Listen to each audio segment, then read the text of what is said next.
사건 유형은 정말 빈번하게 일어나고 있는데요.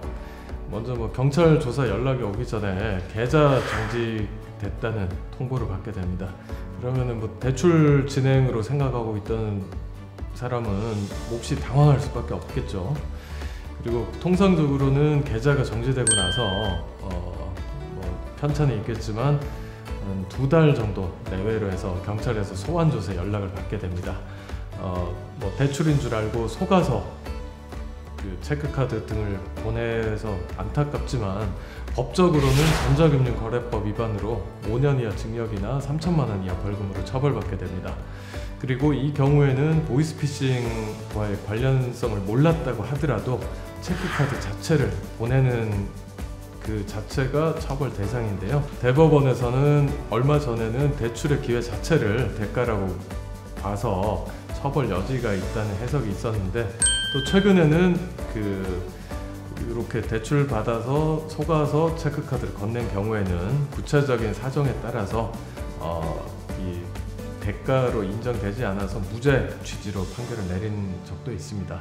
그래서 경우에 따라서는 무혐의 또는 무죄를 받을 수도 있겠지만 유죄로 혐의가 인정된 경우에는 일반적으로는 초범인 경우에는 벌금형이 나오는 경우가 대부분이고요. 어떤 경우에는 초범이라고 하더라도 징역형이 집행유예까지 처벌되는 경우도 있습니다.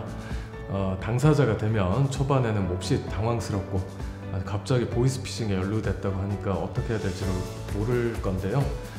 이 경우에는 오히려 초반부터 이미 사건은 발생을 해버렸고, 그래서 초반부터 차분하게 대응을 한다면은 사건 유형에 따라서 무혐의를 받을 수도 있고, 아니면은 혐의가 인정되는 경우라고 하더라도 경찰 조사를 안정된 상황에서 침착하게 잘 대응해서 받고 나머지 양형자료 준비 등을 통해서 기소유예 처분을 노려보는 것이 현실적으로는 가장 최선이 아닌가 그렇게 생각됩니다.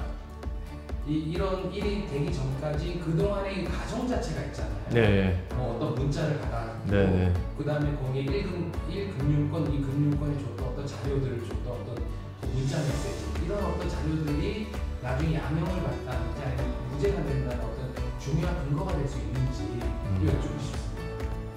네. 당연히 이제 어떻게 사건이 연루가 됐는지 하는 과정은 고려 요소로 작용을 합니다. 극단적인 비교로 전자금융거래법 위반 사건 중에 대가 지급을 약속받고, 예를 들면 체크카드를 한 장 빌려주면 한 장당 3일에 100만 원을 지급하겠다, 이런 경우에 비해서는 당연히 정말 대출인 줄 알고 속아서 넘기게 됐다라고 한다면은 혐의가 인정되는 경우에도 처벌 수위라든가 어떤 그런 부분에 있어서는 고려가 될 수 있습니다. 이런 상황이 처했을 때 빨리 전문가의 어떤 조언을 받는 게 이게 제일 현명한 방법이겠습니다. 네, 그래서 초기에 사건의 구체적인 내용을 가감 없이 변호사와의 상담을 통해서 처음부터 전체적인 방향 설정을 정확하게 하는 것이 어떻게 보면 답답한 현 상황을 극복할 수 있는 최선책이라고 볼 수 있겠습니다.